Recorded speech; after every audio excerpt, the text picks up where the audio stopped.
Assalamualaikum warahmatullahi wabarakatuh. Hai semuanya, apa kabar hari ini? Semoga tetap dalam keadaan yang sehat ya. Jadi pada video kali ini kami dari salah satu kelompok dalam mata kuliah Analisa Perancangan Sistem Fakultas Ekonomi Universitas Andalas akan membahas suatu kasus, yaitu tentang pengembangan sistem database pada salah satu hotel di Kota Padang. Sebelumnya, untuk anggota kelompok ini terdiri dari 3 orang. Yang pertama yaitu saya, Suci Fitri, dengan nomor BP 18 1053 1025, dan 2 rekan saya yaitu Anissa Harizola dengan nomor BP 20 1053 6018 dan Latifah dengan nomor BP 20 1053 6024. Baiklah, langsung saja kepada pembahasan kita yang pertama, yaitu rumusan masalah. Apa aja sih biasanya yang menjadi masalah dalam pemesanan hotel atau booking kamar di hotel? Yang pertama, untuk mencari kamar yang kosong atau tersedia itu benar-benar bisa memakan waktu karena harus mengecek ke kamar. Yang kedua, bisa saja kamar itu terbooking 2 kali. Dan menghitung pemasukan atau biaya biasanya sangat beresiko dalam kesalahan pembukuan. Seterusnya, jadwal pembersihan kamar bisa berantakan karena kurang tahu informasi check-out tamu. Dan apabila ada perubahan mendadak, bisa menjadi miskomunikasi antara petugas hotel seperti cleaning service dengan front office karena kurangnya koordinasi. Nah, dengan adanya permasalahan-permasalahan yang bisa saja terjadi tadi, di sini kita harus membentuk suatu tujuan, yaitu tujuannya bagaimana mengubah sistem administrasi tamu yang menginap dan yang mereservasi kamar hotel bintang 1 ini menjadi database komputer atau administrasi tamu dan reservasi. Baiklah, kita akan uraikan dulu informasi hotel ini. Yang pertama, tamu itu ditagih per orang dengan tarif per malam. Yang kedua, ada 4 jenis tipe kamar, yaitu kelas 1, kelas 2, kelas 3, dan kelas 4. Yang ketiga, setiap tamu yang menginap di hotel diberi kartu identitas dengan nomor identitas yang unik, serta apabila tamu memenuhi kriteria dengan jumlah kunjungan yang lama atau menginap dengan waktu yang lama, akan diberikan kartu diskon dan hadiah lainnya. Yang keempat, di hotel ini untuk tamu yang berulang tahun, manajemen hotel akan mengucapkan selamat ulang tahun dan memberikan bingkisan. Dan yang terakhir, untuk tamu warga negara asing atau WNA diharapkan memiliki buku laporan tersendiri atau ada laporan hariannya. Informasi yang diharapkan dari perubahan sistem ini, yang pertama, jelasnya informasi tentang identitas tamu yang sedang menginap dan nomor kamar yang ditempati. Adanya informasi jumlah kamar yang terisi dan kosong setiap harinya, dan adanya informasi jumlah kamar yang telah dipesan dan yang masih tersedia untuk setiap kelasnya. Adanya sejarah kedatangan masing-masing tamu yang langganan, tanggal check-in dan check-out tamu otomatis dalam pembuatan faktur, dan terdapat juga laporan harian atas tamu WNA atau warga negara asing. Dan tambahan informasi lain yang dibutuhkan manajemen yaitu adanya informasi pesanan makanan tamu, yaitu selain sarapan yang nantinya bakal menyatu dengan harga kamar. Daftar hardware dan software yang dibutuhkan. Untuk hardware, yang pertama yaitu komputer plus dengan RAM 6144 MB. Yang kedua, adanya DVD drive atau CD-ROM. Yang ketiga, memori eksternal dengan ketersediaan hard disk minimal 512 MB serta printer atau deskjet. Nah, untuk software yang pertama itu ada Microsoft Access. Yang kedua, perangkat lunak antivirus. Yang ketiga, Microsoft Windows XP dan Microsoft Office. Nah, selanjutnya yaitu schedule waktu untuk implementasi sistem database komputer.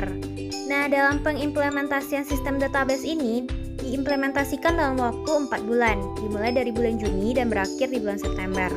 Nah, untuk kegiatannya yang pertama adanya pengidentifikasian peluang dan tujuan, pengumpulan data, analisis kebutuhan user, perancangan sistem, pembuatan proposal persetujuan, pembuatan dan pengembangan sistem, tes atau uji coba sistem, evaluasi sistem, perbaikan dan maintenance, pelatihan user, implementasi, dan dokumentasi. Nah, kapan kegiatan ini dilaksanakan dalam waktu 4 bulan ini? Teman-teman bisa lihat yaitu ditandai dengan tanda silang di masing-masing kolom. Oke, selanjutnya kita membahas tentang rancangan input screen. Jadi pertama-tama front office akan menginput informasi-informasi yang berkaitan dengan permintaan tamu dalam melakukan pelayanan terhadap tamu ke dalam sistem, baik itu datang langsung maupun melalui telepon atau telegram.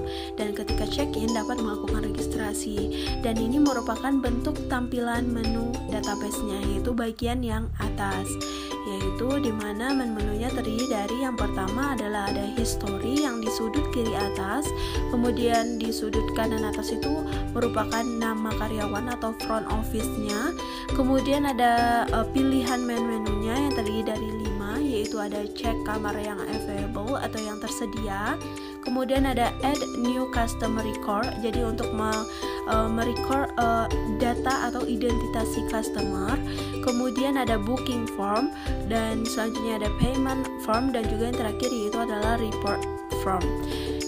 Kita bahas satu-satu. Yang pertama ada main menu untuk check room yang available atau yang tersedia. Jadi kalau diklik tampilannya akan seperti ini, akan keluar kelas atau jenis atau tipe kamarnya, dan kita bisa mengklik sudut ujung dari kelas masing-masing kelas, akan keluar menu yang panah ke bawah, yaitu ada nomor kamar yang available, kemudian harga kamarnya, dan jumlah maksimal orangnya.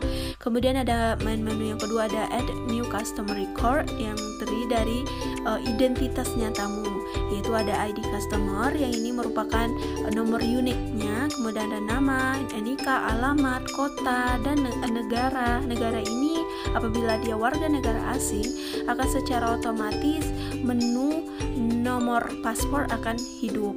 Kemudian ada telepon, ada email, dan di situ ada tombol del untuk menghapus customer yang tidak sesuai. Kemudian ada kalau setelah merecord identitas tamu bisa di add customer, atau bisa juga langsung ke lanjut untuk pemesanan.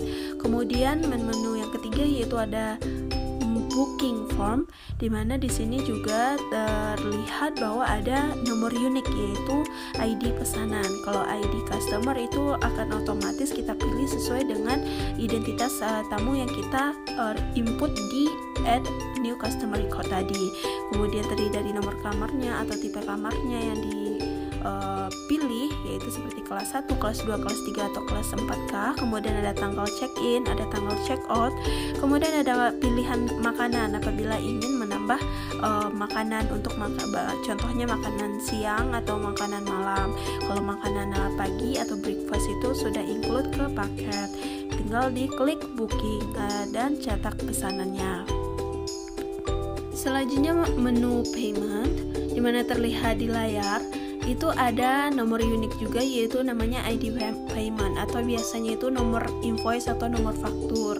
Di situ terlihat total tagihannya, kemudian apakah ada deposit atau DP, kemudian berapa sisa tagihannya, kemudian berapa jumlahnya, dan juga ada keterangan pesanan, dan lalu ada tombol cetak faktur.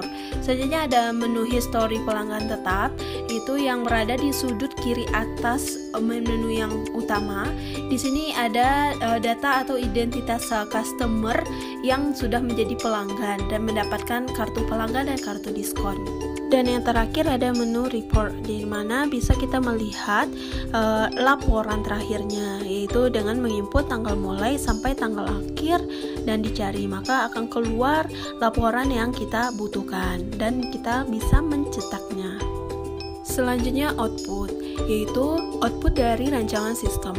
Yang pertama, output yang diinginkan tentunya untuk pengurangan dokumen yang berserakan dan langsung tersimpan di Google Drive.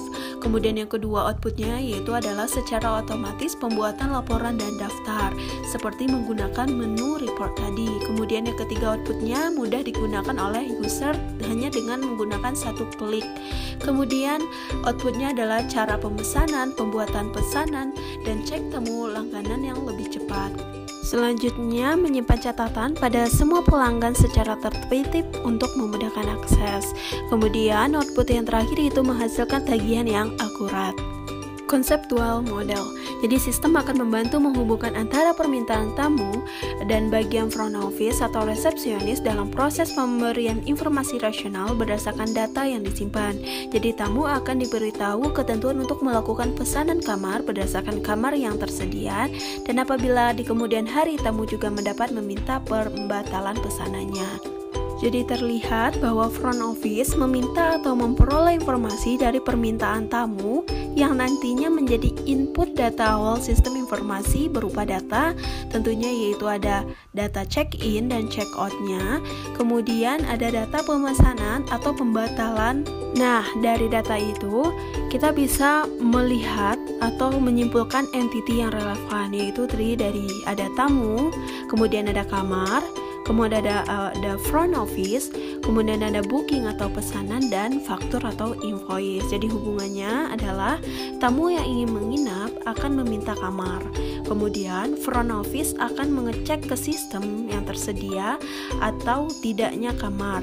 Kemudian apabila kamar available atau tersedia, tamu akan melakukan pembookingan dan secara otomatis akan menghasilkan faktur tagihan atas penginapan. Nah, ini merupakan bentuk ERD modelnya dari yang tadi disebutkan di slide sebelumnya. Jadi, ada entity tamu, ada kamar, ada front office, ada booking atau pesanan, dan ada faktur. Dan juga memiliki atribut yang relevan.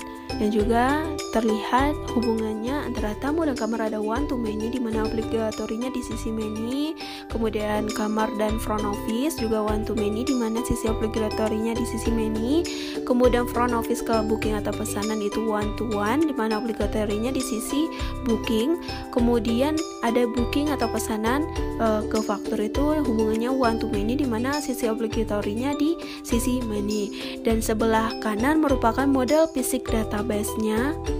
Oke, selanjutnya kita membahas struktur tabel yang diperlukan. Jadi tercatat ada 9 tabel yang diperlukan dalam sistem saat ini. Jadi yang pertama yaitu tabel tamu atau pelanggan. Seperti yang dijelaskan di ERD model tadi, terdapat ada atribut-atributnya, itu yang akan dimasuk ke dalam struktur tabelnya. Bisa terlihat ada ID pelanggan yang merupakan nomor unik, kemudian nama pelanggan dan identitas lainnya. Dan ini merupakan tabel kamar atau tabel jenis kamar. Bisa terlihat bentuk struktur tabel yang dibutuhkan.